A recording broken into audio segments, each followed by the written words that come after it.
Hey, are you ready to grow your business? You have checked out the number one resource for business leaders, entrepreneurs, startup founders, and managers.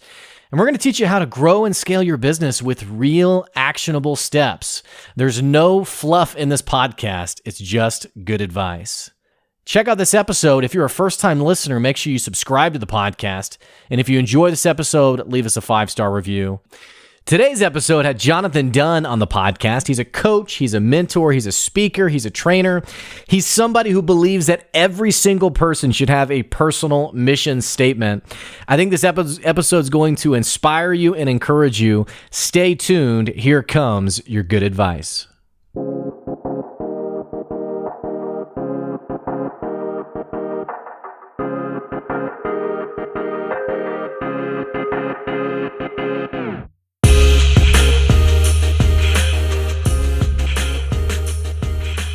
Hey, thanks for checking out another episode of the podcast. Today's episode is special. We're talking about mission.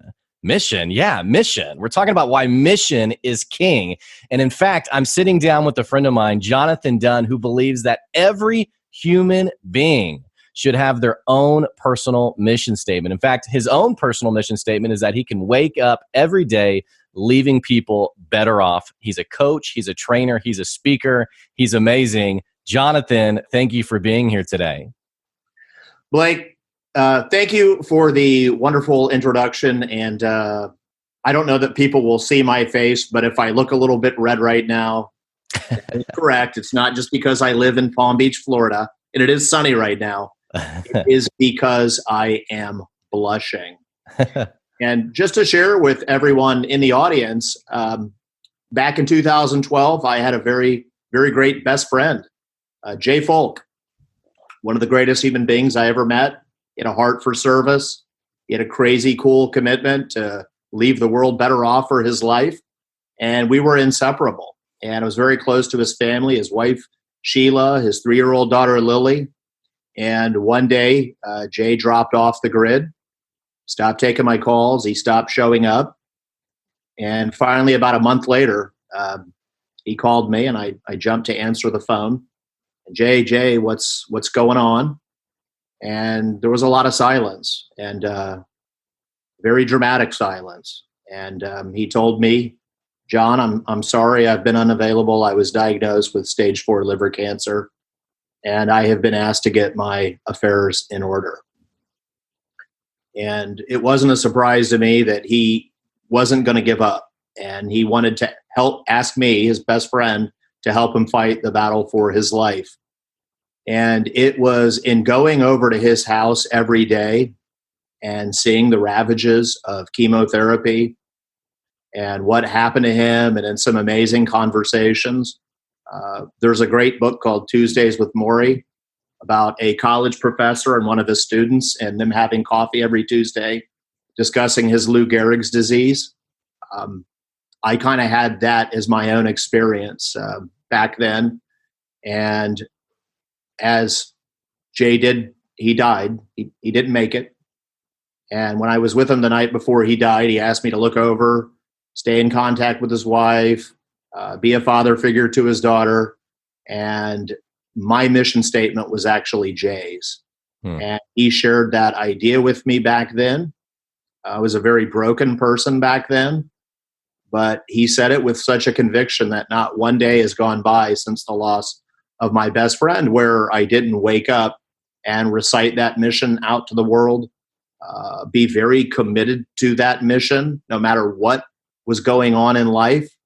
And I tell you, it's been right up there with one of the greatest gifts I've ever received, and happy that his legacy lives on through me. And one of the things I do as my job now is teach people to write their own mission statement. Well, you talk with so much conviction. I mean, it's obvious that, this is something that burns inside you, right? Like it's not fluff. It's not something that you didn't see a quote off a wall somewhere and was like, yeah, I like that. It's something very real and tangible to you. But on the flip side, I know, and I'm sure you do as well, people, and it's not just age, it's not just like an 18 or 19-year-old, although you see it happen in those buckets, even people into their 30s and 40s who really don't even know. You ask that question of like, what's your personal mission statement? And they're like, I don't even know what I like. I don't even know what I like to do. How do you help people move towards that conviction you have now? Man, I can go on major tangents, and I love everything you just said.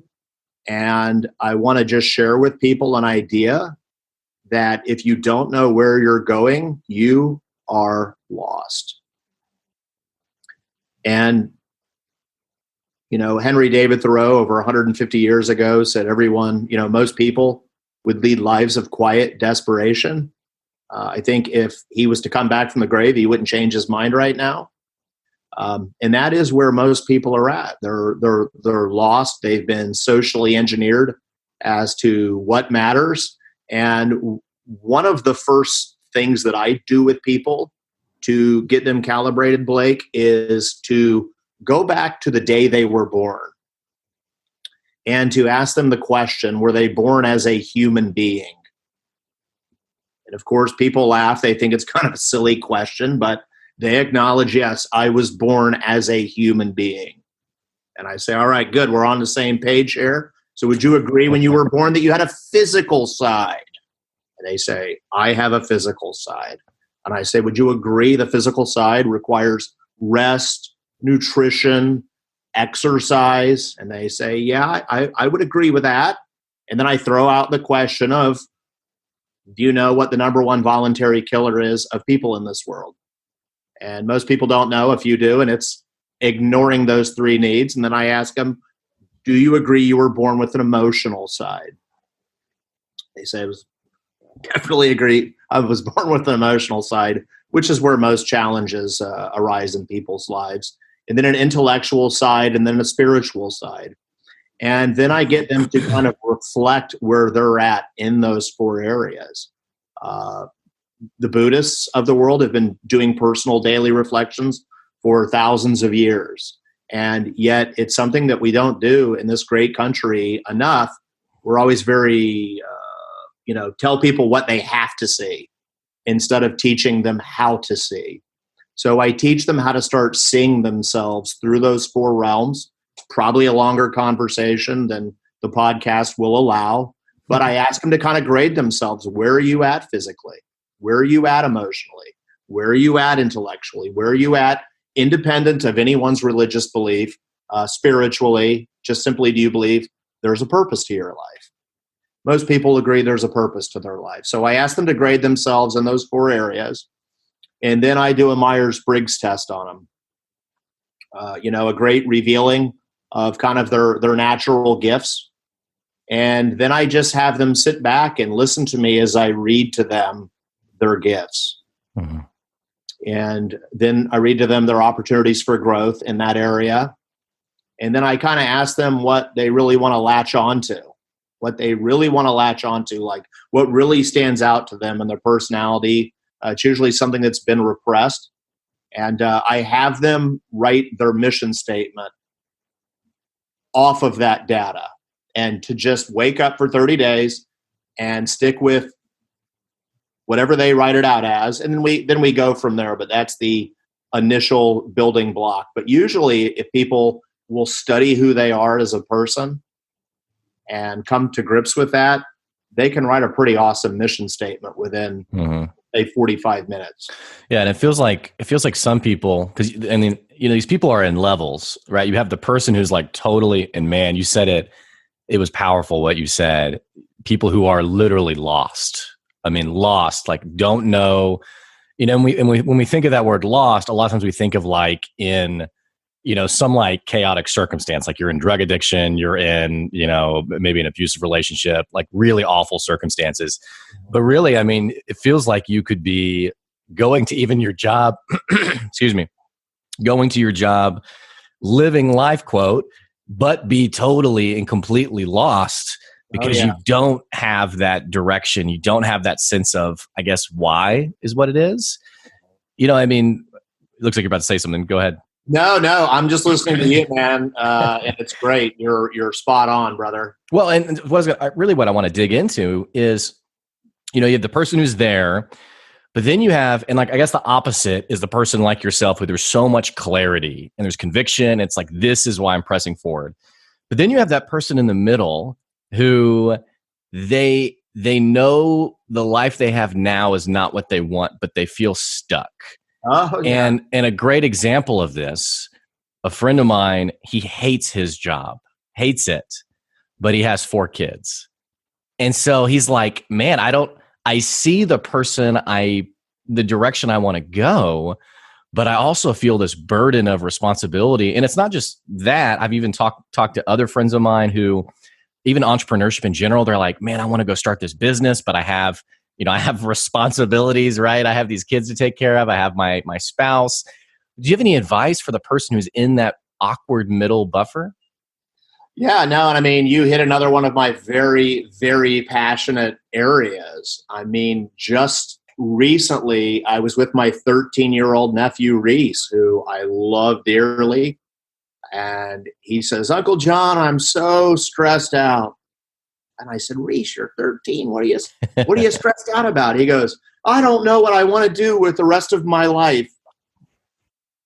I said, Reese, you don't need to know what you want to do with the rest of your life at 13. But here we have all of these people, myself included. I had been abused as a child, that kind of abuse. And my best friend Rachel had died of something called Rice syndrome, 7 years old. Nobody ever talked about it. And kind of in all of our lives, we have this moment where we lose our happiness and we feel like we can't find it. And I will just tell you, I was one of those people that lost my happiness and was trying to find it. I let society tell me what I needed. And I believed I needed a sports car, a house with a white picket fence, a wife with long blonde hair, and kids. And I quickly achieved all of those things.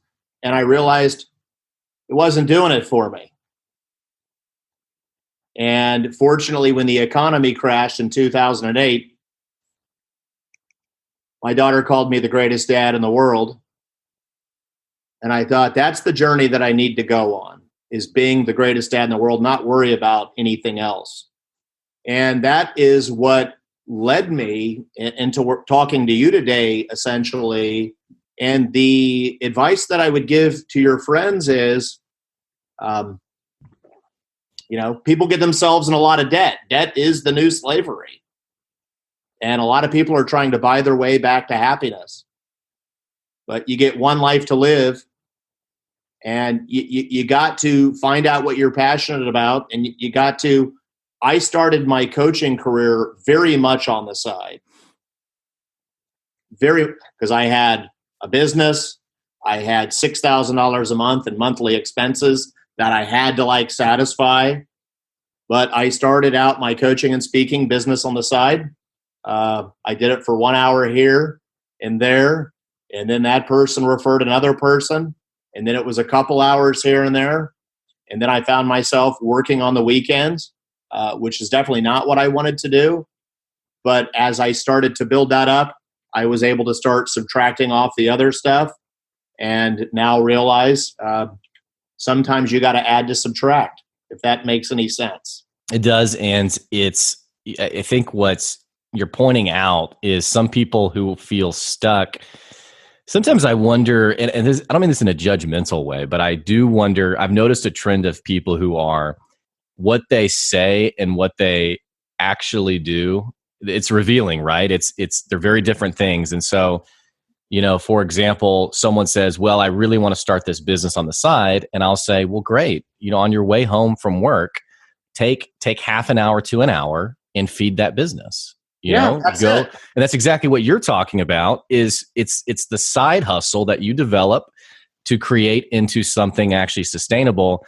But I'll check in with people down the road and they haven't done that. They're still in the cycle. And I think part of it is maybe they don't want it bad enough, but I think also it's kind of what you're talking about. There's a bit of a mental shift that has to happen. How you see time, and viewing your life with abundance rather than scarcity. There's a lot that has to happen, it feels like, in here before you can actually, change those things. No, and it's once again, you're totally nailing it. I mean, the reality is, depending on who you ask, we have between 40 and 60,000 thoughts per day. I mean, which I'm glad somebody else figured that out. And if you talk to, neuroscientists, they say your brain's about 97% programmed by the time you're 15 years old. So, which for me was 1987.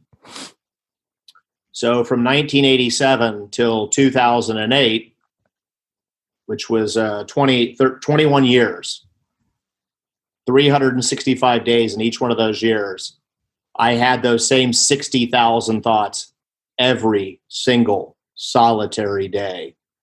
And that's really what people are up against. You start doing the math on that, and you quickly understand why the vast majority of people set New Year's resolutions and have quit within a week.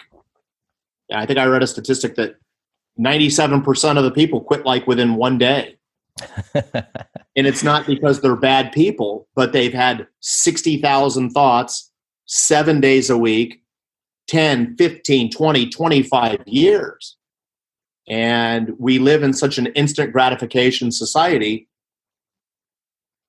that people forget the journey of 1,000 miles begins with the first small step. I've heard someone call it iPod culture. Yeah. And it's or also BK culture, have it your way, Yeah.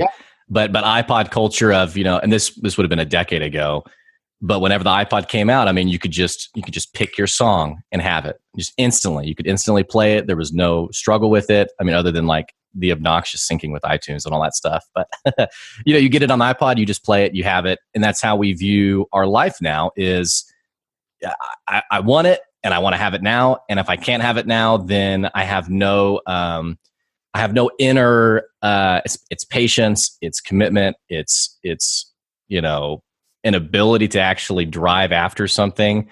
And we live in an interesting culture today. I think everything you're saying is spot on. Well, speaking of iPods, it's a great way to illustrate the point. Blake, would you like to hear the iPod story? Yeah. I apologize if I don't nail my dates here. So don't anybody get fixated and judgmental if my dates are right. Angry comments or people are emailing me or review bombing me. How could I believe, though, the first iPod came out was 2001? Yeah. 2001, maybe it was in the band of the year 2000 and 2004, somewhere in that gap. Right. So change the way everyone listens to music, whether or not they liked it. Mm-hmm. My dad, I still, get my tape player. But what people don't know about the iPod when it came out is that it was about 3 or 4 months before the Generation 1 iPod even came out. Jobs got the engineers together. He got the designers together. He said, great work. Now build me Generation 2 iPod. People don't know that. So it was about 12 months later, Gen 2 iPod comes out. People line up to buy it. He repeats the same process for the third, the fourth. I think it was the fourth generation iPod had come out. 37 days later, Microsoft released their competing technology. Was that the Zune? Hey, yeah. And whenever I tell this story in a room, there's always one person that knows the Zune. Yeah. Anybody in the audience got a Zune? Yeah, crickets. Probably not. My dad actually has a Zune. It's never been. It's all over he had the tape player, and then he went to the Zune. He's got to think this through a little bit. But he never turned it on. He never used it, but he still won't get rid of it. Mm-hmm. Now, Microsoft, great company. Guarantee you, though. Guarantee if you asked them, they'd like to have a do-over on that one. Mm-hmm. Okay. The important part of the story, though, is though. In your lives, you've got to be hungry for transition like Apple. Or you end up as the Zune of human beings, or you're the Blockbuster Video of human beings, or the Sears or Toys R Us of human beings. So you can fight transition all you want. but that will be the story of your life if you keep fighting it. And maybe this is a plug for a coach, just for like the sense of like the accountability piece, but separate from that, man, it also feels like there's this other side of the people you surround yourself with, and like your friends, and like how they're frankly pushing you to like get off your rear and like make some changes, right? I mean, we surround ourselves with people who they either promote what we're doing in our lives, or they push us to do something different. And in the same situation, you have these engineers where you have Steve Jobs saying, hey, we got to get after it. We got to go. We got to make it happen. Otherwise, you're going to miss it, right? Like Blockbuster, which is so wild, had an opportunity to buy Netflix and didn't. And I heard another story of a company that could have bought another company that's major now, but I can't remember which one it was. But its board of directors or whoever was like, I think the story goes that they laughed him out of the room. They were like, no way, we're not going to buy you. You're out of here. And within 5 years, they had overtaken the marketplace, right? So your friends having those voices that are trusted and can press you forward, I think that's also really important. I mean, I'm a heavily passionate person about relationships. And we have way too many codependencies out in the world right now versus true relationships. Because the purpose of every relationship should be that you're driving out one another's best version. There is not a single person in my life where I don't know what their dreams are. I don't know where they're at on their journey of becoming their best self, that I don't know their priorities. Because if I don't know that stuff, I can't be in a relationship with them. It's just a pointless waste of time. I don't know why the fundamental bedrock every relationship is built on isn't, hey, Blake, I know you got that dream where you want to reach 1 million people with your podcast this year. Is there anything I can help you with, Blake? And you tell me, and you go, man, John, thanks for asking, man. John, I know you've got that dream of your daughter and you's YouTube channel reaching 1 million people. Is there anything I can help you with on that? Like, why is that not the fundamental nature of every relationship instead of people getting together and talking about bullcrap? Well, it's Did you see the Super Bowl the other day? Wasn't that a great game? No, I was actually out in nature. I was playing with my kids, and we were enjoying this great creation we're on, not watching grown men develop concussions. Yeah, I mean, it's in really what you're talking about is substance. And a lot of conversations are not, frankly, I mean, first of all, our culture is very good at pointing us inward, me. So, and this person, like you meet a person and instantly they start talking about themselves. And it's like, I don't even, we just talked for half an hour and we didn't even get to me. We were just talking about you. But then also, a lot of these relationships are not substance driven. And I think, and I'd love to get your perspective here. I think it also happens a lot with men, where men, whether it's seen as effeminate, whether it's seen as weak, whether it's seen as what have you, but a lot of men aren't having substance conversations. It is the very surface level. What'd you think of the game? What's going on? Oh, did you see this? Oh, that's great. And it never penetrates past that first layer. And so then what you find is a lot of men who are just disconnected and they don't have, those relationships that feed them. It's very true, my friend. And we call it the soap opera lifestyle, where lots happens, but nothing really happens. And, definitely, I was a young man who loved my parents, by the way. I have no doubt they did the absolute best they could. But they were the parents that, don't you cry. I'll give you something to cry about. Don't you be bored. I'll give you something to be bored about. And there's a great amount of the population that was taught to push their emotions deep, deep, deep inside. And I was one of those kids. I was highly highly sensitive. I'm an ENFJ. I was born that way, always very highly sensitive. And I remember growing up, being picked last for all the sports teams at PE, being called horrible, horrible names, and thinking that my own sensitivity and emotions were a huge detriment. And I just think, once again, for me, I say thank God that I met people like Jay Folk in the world, and that I had this daughter who didn't know any better and called me the greatest dad in the world, and made me realize that, there's something way more than what I've been taught. I think, over the last 12 years, I've read lots of amazing books, but it's been more so of a unlearning process. Because once again, to quote Henry David Thoreau, he said, "I regret that I was never as wise as the day I was born." And that is a quote people could reflect upon for days. Yeah, I mean, I'm like, oh man, yeah. What do I? Well, because you just don't realize the things that are part of your mentality that have come, that are natural to you now, and not even toxic things, but that have been trained into you, right? And I don't mean it like in the conspiracy way of, the government's been sending you laced fluoride or whatever, but the things that we just, and it's kind of like that question of why do you think that way?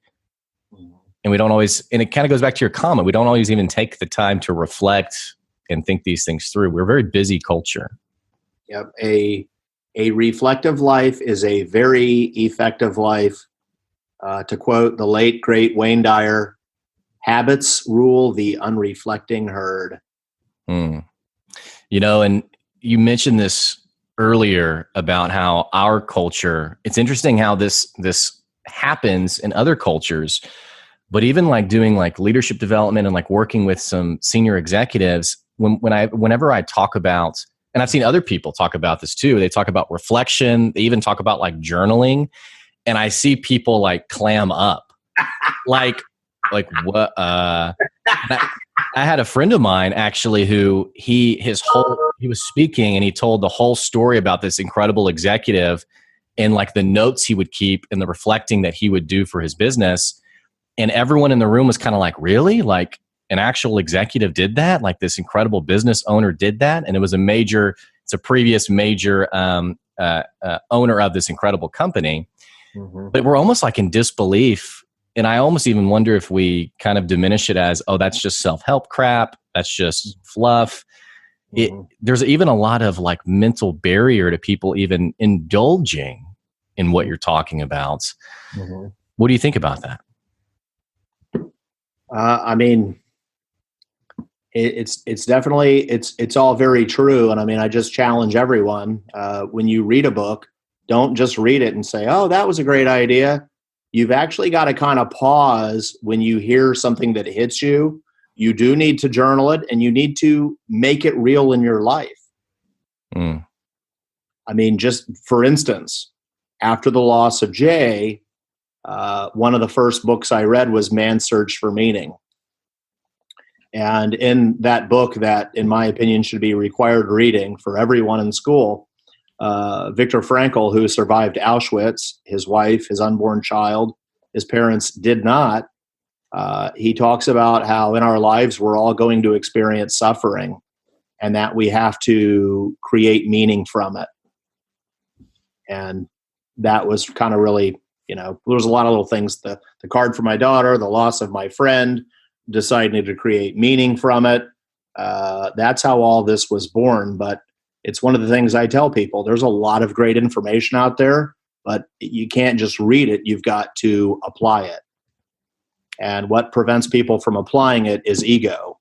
Oh, that's a great idea, but it doesn't apply to me. Like you gotta actually apply it. Yeah, and that's an explosive statement. I think if people could really, I think everyone should play back the last 30 seconds and hear exactly what you just said, because it's spot on. Yeah, it's spot on. You got to not just read, but you've got to apply. Well, the irony is we live in a culture where there is more access to actionable information than ever before. And yet, we're struggling with some of the stuff we've struggled for the last 50 years. Yep. And then the other thing I like to mention to people as well is I see all these people these days where, they want to be the next business guru. Mm-hmm.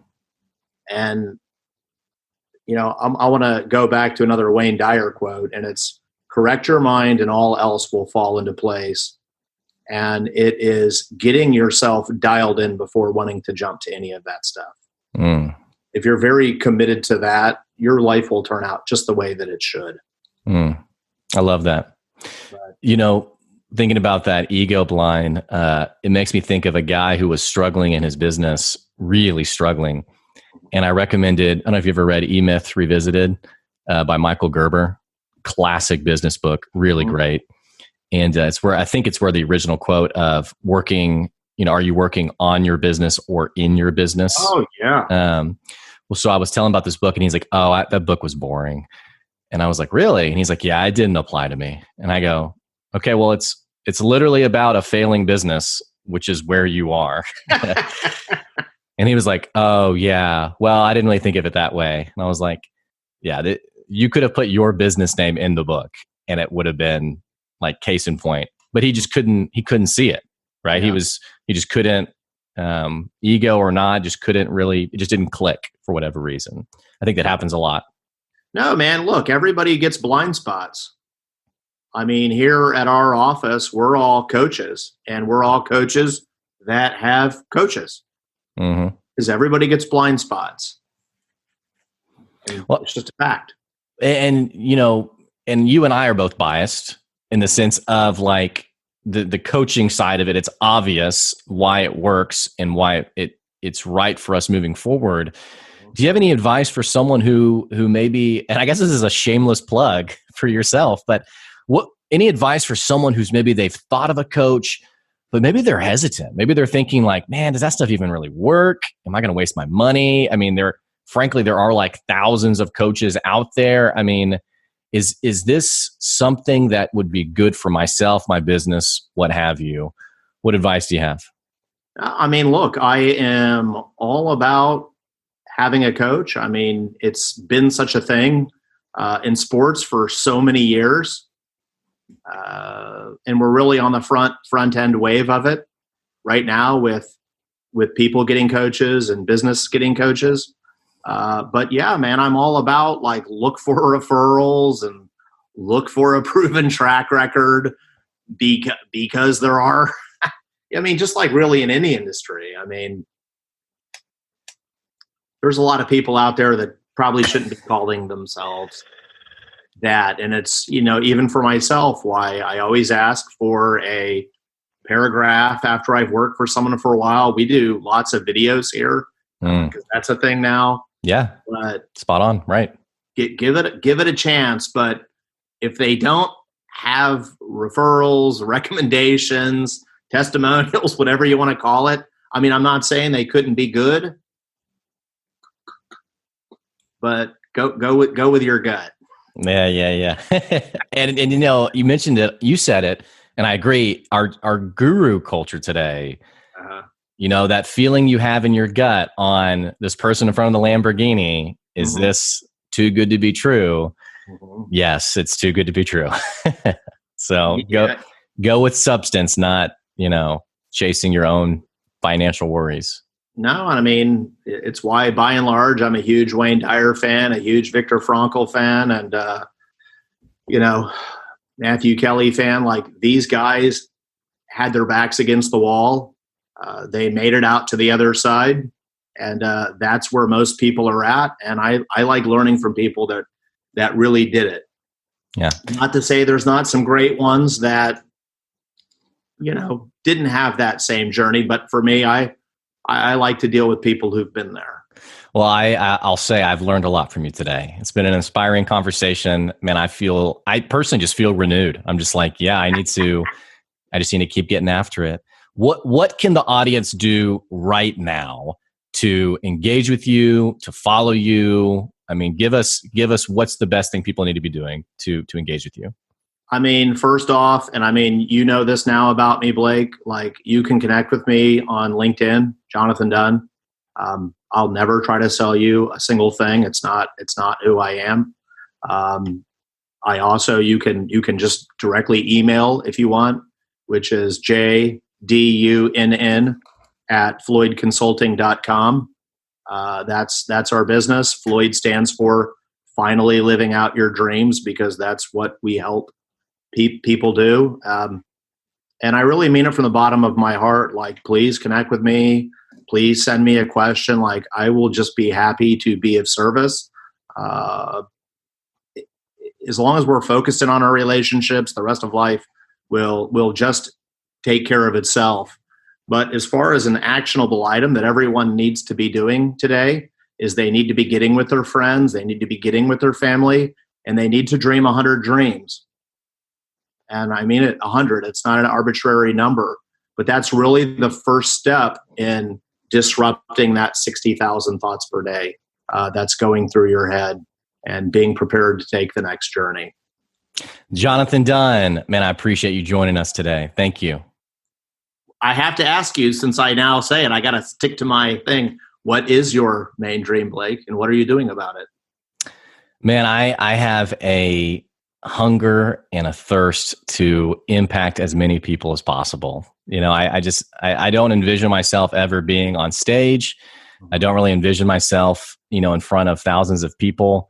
I want to do really good with the one, the people who I touch, that they would feel like, man, I'm just going to steal yours. They would be better off. I really have, we often think about these huge platforms, right? I mean, everyone wants to be an influencer, but it's like, what about the people like your neighbor, right? And so I just, that's my drive. And I want to see the business impact people in a positive way. I want to disrupt the noise of just BS and things that are not full of substance and give really good advice. And man, I just want to care for people. We have some nonprofits here that Ronald McDonald House is one that I'm really a huge fan of.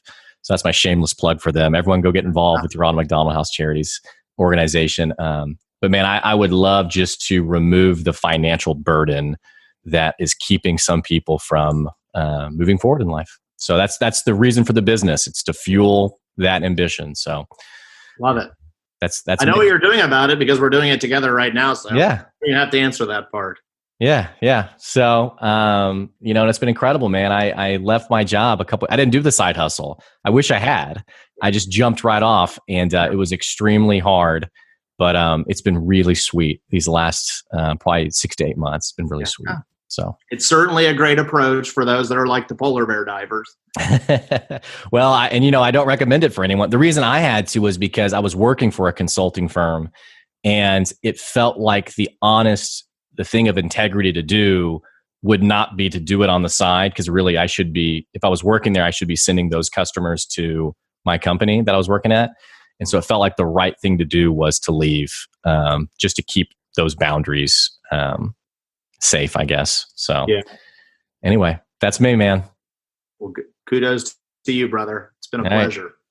For our listeners, man, thank you for tuning in and listening. If you have never checked out the podcast before, go ahead and click that subscribe button. And if you enjoyed this episode, man, I would ask you shamelessly for a 5-star review. Tell your friends about it. Tell your family about it. Thanks for listening, and we'll catch you later. See ya.